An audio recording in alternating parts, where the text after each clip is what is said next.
નમસ્કાર વાલા પેન્શનર મિત્રો, નિવૃત્ત કર્મચારી ભાઈઓ તથા બહેનો, સ્વાગત છે તમારું આપણી પોતાની યુટ્યુબ ચેનલ પેન્શન ગુજરાતમાં।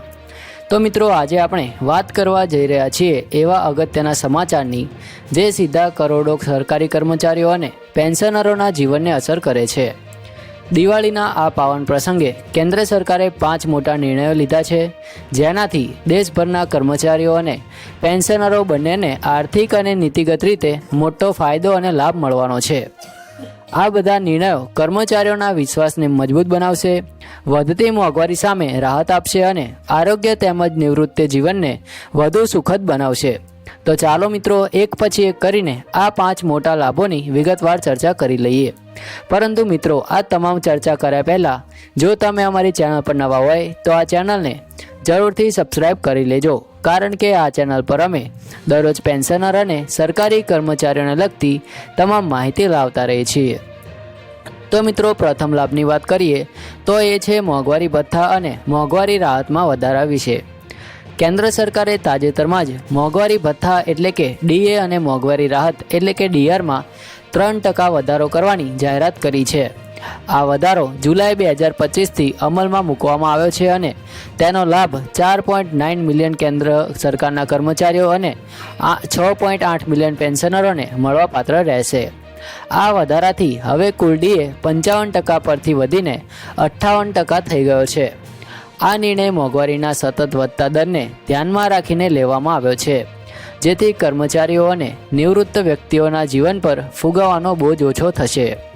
મિત્રો, સરકાર દર 6 મહિને મોંઘવારીના આંકડા પ્રમાણે ડીએમાં ફેરફાર કરે છે। આગામી સુધારો જાન્યુઆરી 2026થી લાગુ થશે અને તેની જાહેરાત સંભવત હોળીના તહેવાર આસપાસ કરવામાં આવશે। આ ડીએ વધારો માત્ર પગારમાં વધારો નથી, પરંતુ આ એક એવી રાહત છે જે દરેક ઘરના બજેટને સંતુલિત રાખવામાં મદદ કરે છે।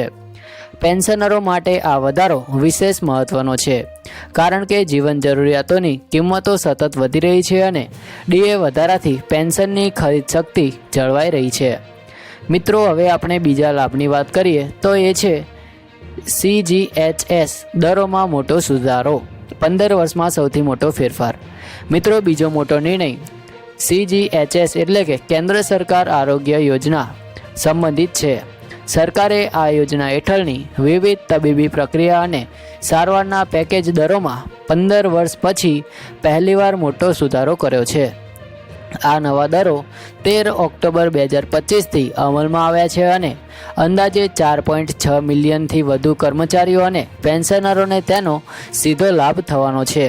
આ સુધારાથી અનેક તબીબી સારવાર વધુ સસ્તી થઈ ગઈ છે, જેના કારણે આરોગ્ય પરનો ખર્ચ ઘણો ઘટી ગયો છે। આરોગ્ય યોજના માત્ર હોસ્પિટલ ખર્ચ પૂરતી નથી, પરંતુ હવે તેમાં ડિજિટલ કાર્ડ, ઓનલાઈન અપોઇન્ટમેન્ટ અને કેશલેસ સારવાર જેવી સુવિધાઓનો પણ સમાવેશ થાય છે।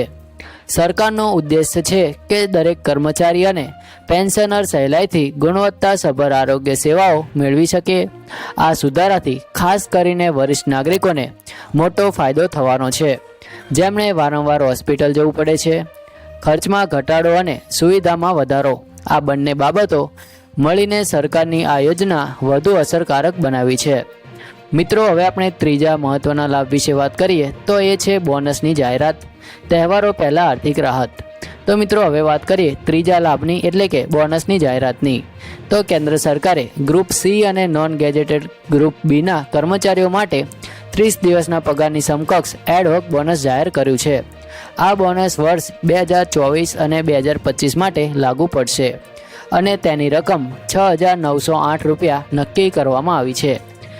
તે ઉપરાંત ટપાલ વિભાગના કર્મચારીઓને પણ 60 દિવસના પગારની સમકક્ષ ઉત્પાદન લિંક બોનસ એટલે કે PLB મળશે।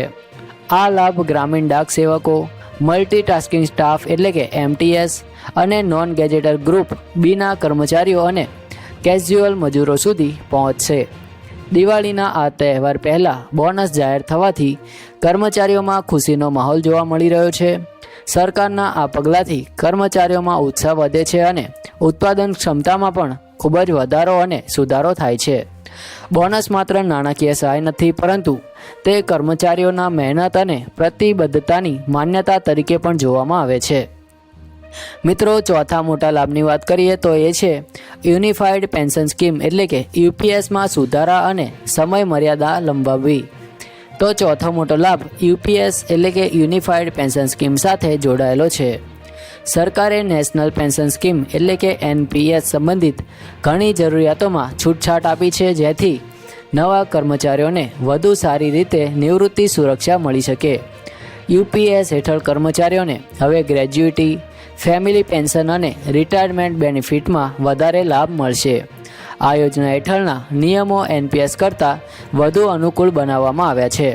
સરકારે યુપીએસમાં સ્વિચ કરવાની અંતિમ તારીખ 30 નવેમ્બર 2025 સુધી લંબાવી દીધી છે, જેથી વધુ કર્મચારીઓ માટે આ નવી યોજના અપનાવી શકે.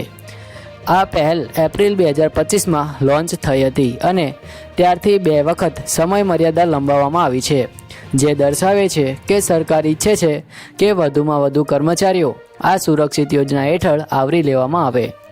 યુપીએસની આ સુધારાઓથી સરકારી કર્મચારીઓને તેમની નિવૃત્તિ પછીનું જીવન વધુ સ્થિર અને નિરાંતે ભરેલું બની શકે છે. હવે મિત્રો, પાંચમા લાભની વાત કરીએ તો એ છે પેન્શનરો માટે ડિજિટલ લાઈફ સર્ટિફિકેટ, જે ઘરે બેઠા સરળ પ્રક્રિયા થઈ શકે. તો પાંચમો અને અંતિમ લાભ છે પેન્શનરો માટે ડિજિટલ લાઈફ સર્ટિફિકેટ એટલે કે ડીએલસી.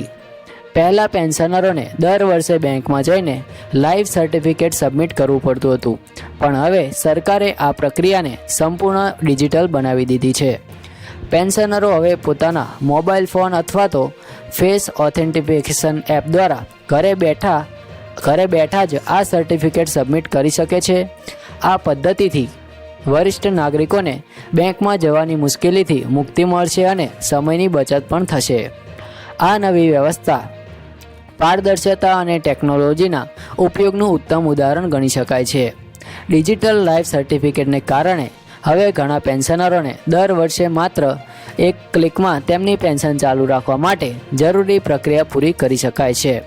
મિત્રો, આપણે આ વિડીયોમાં 5 જાહેરાતની વાત કરી, જેમાં પહેલું હતું મોંઘવારી ભથ્થામાં વધારો, બીજું હતું CGHSના દરમાં સુધારો, ત્રીજું હતું તહેવાર બોનસ અને ચોથું હતું યુનિફાઈડ પેન્શન સ્કીમમાં સુધારા અને પાંચમું અને છેલ્લું હતું ડિજિટલ લાઈફ સર્ટિફિકેટ એકબીજાને પૂરક છે. મિત્રો, ડીએ અને બોનસ કર્મચારીઓના ખિસ્સામાં તરત જ વધારાનું ભંડોળ પૂરું પાડે છે, જ્યારે CGHS અને યુપીએસ લાંબા ગાળાની સુરક્ષા નિશ્ચિત કરે છે. ડિજિટલ લાઈફ સર્ટિફિકેટ વરિષ્ઠ નાગરિકોને સગવડ આપે છે અને વ્યવસ્થાને આધુનિક બનાવે છે. આ બધું એક સાથે જોઈએ તો સરકારનો મુખ્ય ઉદ્દેશ સ્પષ્ટ થાય છે કે કર્મચારીઓ અને પેન્શનરોના જીવનને સુરક્ષિત, સગવડયુક્ત અને સમૃદ્ધ બનાવવાનો ઉદ્દેશ છે.